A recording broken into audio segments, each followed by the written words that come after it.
RAB ও পুলিশের সাবেক বস বেনজির আহমেদ কথা বলতেন সুন্দর, কিন্তু বন্দুকের ভাষায়।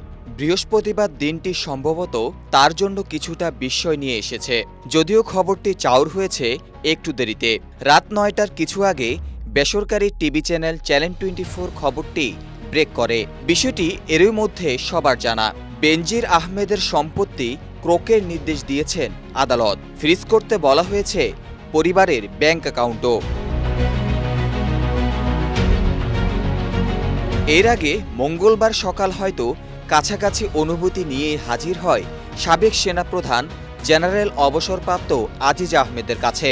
ডোনাল্ডোর সফরে এক ধরনের হৃদ্যতার আবহ তৈরি হয়, কিন্তু তা কেটে যায় দ্রুতই যখন জানা যায় আজিজ আহমেদ ও তার পরিবারের ওপর নিষেধাজ্ঞা আরোপ করেছে যুক্তরাষ্ট্র। এসব ব্যাপারে শুক্রবারও সরকারের অবস্থান স্পষ্ট করেন আওয়ামী লীগ সাধারণ সম্পাদক ওবায়দুল কাদের। তিনি বলেন, অপরাধ করে কেউ পার পাবে না, বিচার বিভাগ স্বাধীন এবং দুদকও স্বাধীন। সেখানে যদি অপরাধী হিসেবে সাব্যস্ত হয় কেউ, তাদেরকে প্রোটেকশন দিতে যাবে না সরকার। তিনি সাবেক আইজিপি হন আর সাবেক সেনাপ্রধান হন।